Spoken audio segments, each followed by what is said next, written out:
This is Father Andrew Ritchie, and you're listening to Catholic Inspiration, a podcast from my website at studyprayserve.com. These homilies, presentations, and retreats form part of my ministry as a Catholic priest for the Diocese of Superior. And now I invite you to open your hearts to some Catholic inspiration. Today is the feast of Saint Joseph, the spouse of the Blessed Virgin Mary. Now we have two gospel readings. We have one from Matthew, chapter 1, verse 16, and then 18 to 21, and then verse 24a. We also have Luke, chapter 2, verses 41 to 51a.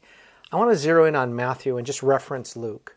Listen to these words from Matthew's Gospel. Jacob was the father of Joseph, the husband of Mary. Of her was born Jesus, who is called the Christ. Now this is how the birth of Jesus Christ came about. When his mother Mary was betrothed to Joseph, but before they lived together, she was found with child through the Holy Spirit. Joseph, her husband, since he was a righteous man, yet unwilling to expose her to shame, decided to divorce her quietly. Such was his intention when, behold, the angel of the Lord appeared to him in a dream and said, Joseph, son of David, do not be afraid to take Mary, your wife, into your home. For it is through the Holy Spirit that this child has been conceived in her. She will bear a son, and you are to name him Jesus, because he will save his people from their sins. When Joseph awoke, he did as the angel of the Lord had commanded him, and took his wife into his home. Several things going on in this passage from Matthew's Gospel. You have the lineage here, and then you have this notion of the birth of Jesus. Now, Mary and Joseph are betrothed. So they aren't in the official marriage state. They're betrothed. And in this case, you have to understand, they're like formally engaged. And it's exclusive. So the betrothal ceremony means, basically, that's my spouse. We have not consummated the marriage yet, but I'm in this with this person. So the betrothal, I'm off limits to anyone else. But now they haven't lived together. But they're recognized as, this will be the person with whom I will be formally married to. She's pregnant. She's pregnant. It ain't Joseph's kid. Now we're told Joseph is a righteous man. He's a holy man. He's a God-fearing man. And so he doesn't want to expose Mary to shame, so he would do a very quiet divorce, which is permitted in Jewish law. He's a righteous man. And now you have the angel of the Lord. Don't be afraid. Joseph, do not be afraid. It is through the Holy Spirit that the child is conceived.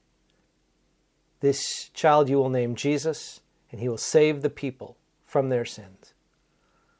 So Joseph gets this information from God. And Joseph, a righteous man, takes God's messenger, the angel, to heart. And then it's this really simple sentence. He did as the angel of the Lord had commanded him. Joseph is a man who does not say a single word in the Gospels. Matthew, Mark, Luke, or John.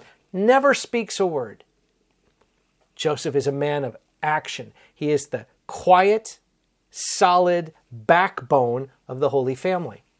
We get a sense of this in Luke's Gospel, which is where Mary and Joseph have lost Jesus for 3 days, and now they find him in the temple. Mary's doing the talking. And here in this particular gospel passage we have, Son, why have you done this to us? Your father and I have been looking for you with great anxiety. So you have this sense that Joseph is overturning every stone trying to find his son, his foster son. For Joseph is the foster father of Jesus, conceived by the Holy Spirit. Mary is the birth mother, but Joseph is the foster father. What does this mean for us today?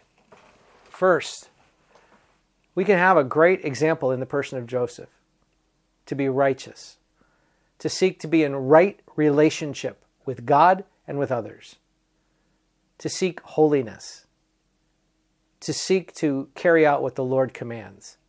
And then, friends, to be about the action of living our lives for Jesus. Being about our actions, doing the Lord's commands, making the Lord's teaching, making the Lord's commandments a concrete realization by the effort and action of our lives. To do, to live in a manner that is worthy of heaven. Welcome to our task. Welcome to our challenge. Because sometimes we do this really well, and sometimes we fall short. But we have an advocate in heaven.